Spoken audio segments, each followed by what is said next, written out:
ಎಂದು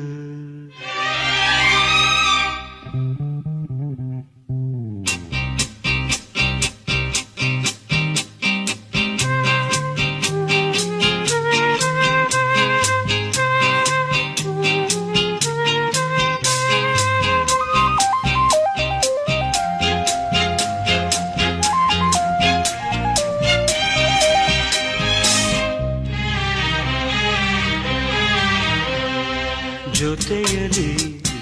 ಜೊತೆಯಲಿ ಇರುವೆನು ಹೀಗೆ ಎಂದು ಹೊಸ ಹರುಷವ ತರುವೆನು ಇನ್ನು ಎಂದು